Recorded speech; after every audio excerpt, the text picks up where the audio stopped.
This brings back memories of Deloraine. Except we're in Campbelltown.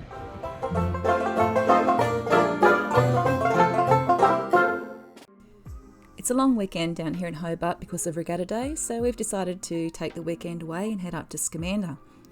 But as we're leaving Friday after work, we're going to head up the Midlands Highway and stop at Campbelltown before we make our journey across to Scamander the following day. Our preferred way to get to Campbelltown is up through Richmond and then across Campania and meeting up with the Midlands Highway just south of Ross. It takes about an hour and a half to get to Campbelltown from where we live, and we are staying overnight in the park adjacent to the bridge. This is a free camping site so long as you're self-sufficient. There are plenty of spaces and it's really flat, so a really good easy place to pull in and settle for the night. Now in our last video we talked a lot about toilet, and I have to apologise because there's a little bit extra coming up now. Just because we're staying for a very quick overnight stay, we've just plonked it here at the moment, and as we get ready for bed later, because I haven't even made up the bed, we'll just move that across in under the table or closer to the table. We've got the fridge on with the gas, but we haven't put anything in the fridge. We're just cooling that down while we're staying overnight, and then when we get to the caravan park tomorrow we'll pop that on and get that going. But yeah. Still use gas. Pardon? Even the caravan park with electricity, we'll still use gas. Yeah, we'll still use gas. I find gas works better with the fridge, but we can talk about that in the next video or another video. So yeah, it won't fit in under the cupboards. I know that this is the Thetford 365. I guess if you were using the smaller Thetfords and you had an A-van like ours, the smaller cupboard here, or the one that's underneath here where the seat is, you could potentially have a slider and have that in part of the in the van permanently. But like I said, I like the bigger one because it's higher up off the floor. It can hold more, which means that when you go away, you're not having to look for a waste dump site over and over again. Okay, every couple of days. This thing should last you a good 3 or 4 days, maybe even 5, before you might need to go and empty it if you're using it for number 1s and number 2s at the same time. All rise. If you're looking for this little camp spot, as you're coming in from Launceston, you head down over the bridge and take your first left. If you're coming in from Hobart, take the Lake Leak Road and then turn left at the very first cross intersection and follow that down. It will bring you down toward the park. We were pretty well spread out. We didn't have people right next to us. It got busy in the afternoons, but still plenty of space. As we're coming up along this video, you'll notice the big red building and the bridge is coming up, and then down to the right you'll see the park. So that's where we were last night. It was pretty quiet, apart from some trains, so if you're a light sleeper or you're not worried about getting a broken sleep, they finished up at about 11:30 that night. There were 3 that ran through between 6 and about 11 o'clock, I think it was. You'll also notice the really wide streets here in Campbelltown, which is a bit unusual. We're going to jump in and get a little bit of breakfast at the bakery. And considering the IGA was closed this morning, we're going to wait till we get to St Mary's to pick up some supplies.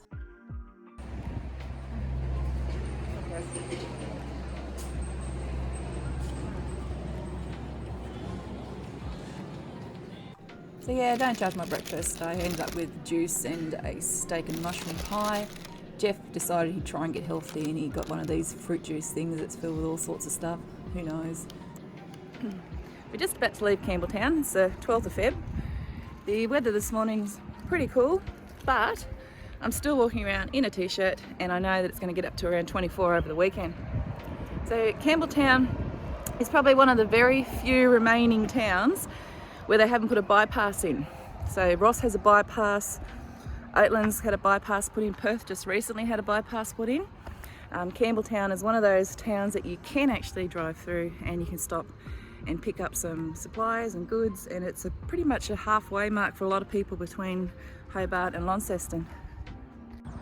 So Campbelltown's quite famous for its lolly shop, the history that's here.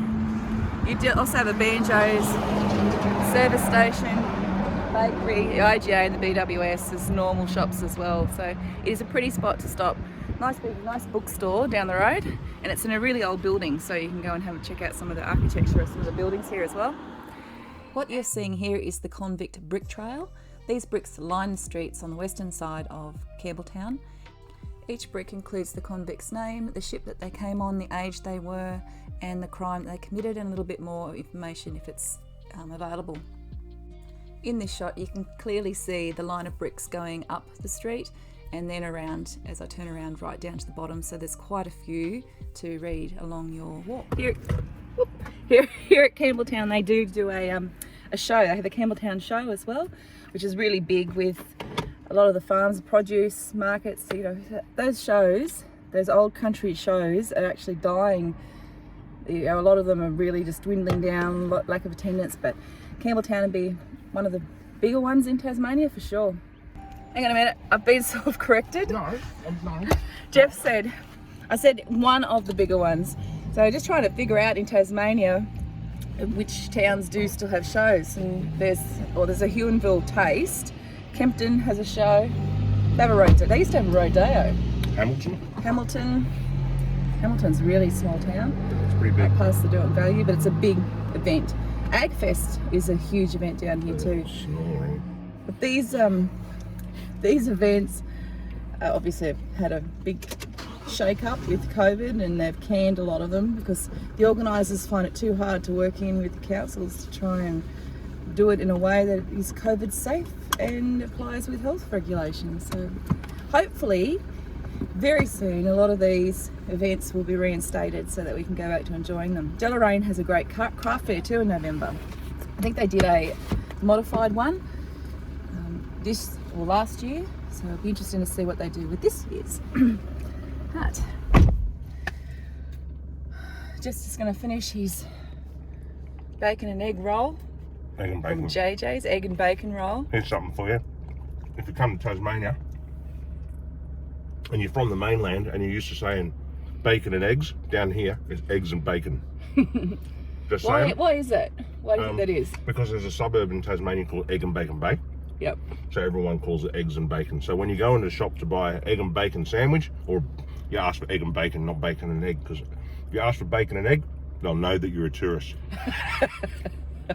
Same with your scallops. Potato scallops are not a thing down here. A scallop is a scallop, seafood scallop.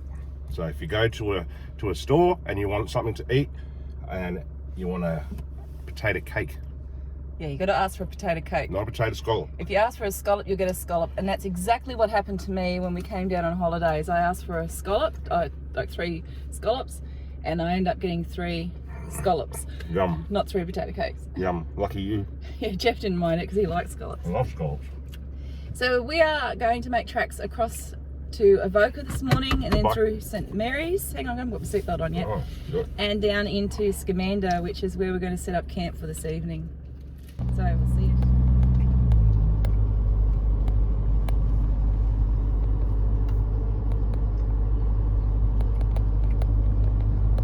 You'll find the lolly shop just here next to the service station.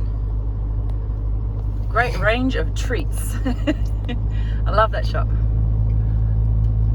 Not open now. We're going through Campbelltown a bit early to stop and show you anything. There's some of the old buildings. Oh, this is new.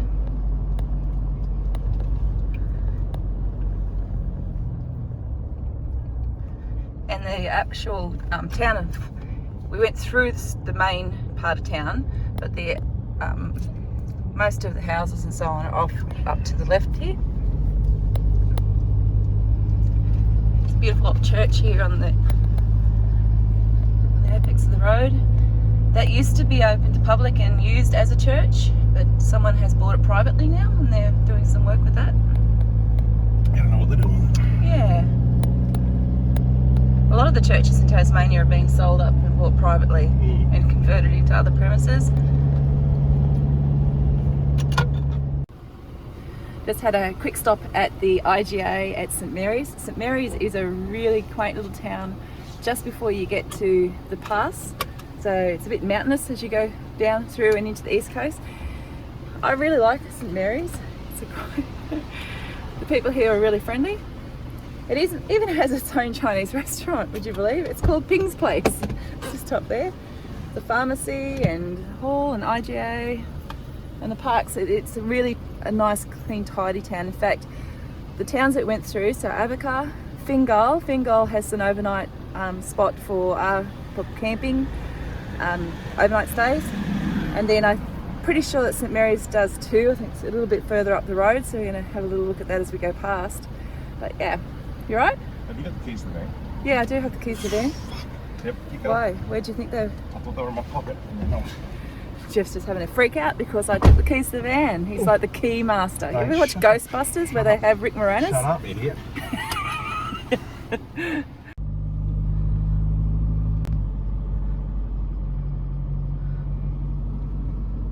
There's the town hall. Where's the Park. overnight camping? That way. Overnight camping is down that way. Alright. So there's another option for some overnight camping if you were coming up through this way. Thank you, and toilet. Every town has had Oh look, it's got a second IGA. Oh, I could have gone there. It's got 2 IGAs. Every town that we've gone through so far has had a overnight camp spot too. We can camp for free. There you go, St Mary's.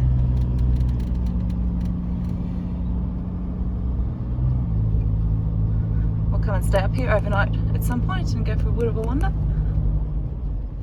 When you get to St Mary's, there are 2 ways down to the east coast. There's one called Elephant's Pass, which will take you down and you'll end up coming out short of Bicheno, and the other will take you up towards St Helens or just prior to Scamander. Both are a little narrow and winding, so you have to watch out for things like trucks and caravans coming in the opposite direction.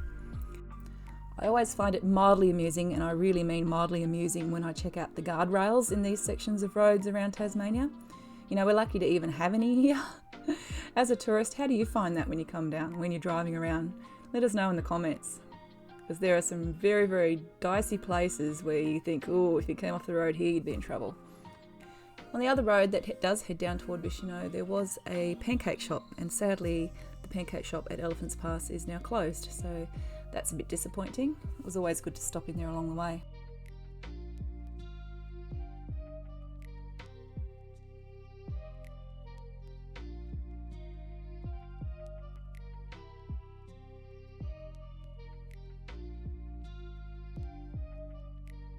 The windy part of the road goes for about 6 kilometres, and it isn't long before you come out the other side where it suddenly flattens out and you've got a view of the ocean in front of you.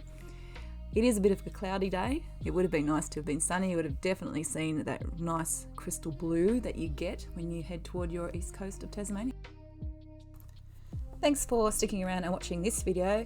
In the next video, we are going to feature the stay at Scamander Holiday Park, show you a bit around the park and a bit of what to see and do during, or what we didn't during our camping trip on this weekend. Don't forget to give us a like and subscribe to the channel if you enjoy what we're doing, so you get notified of future videos, and we'll catch you very soon in the next one.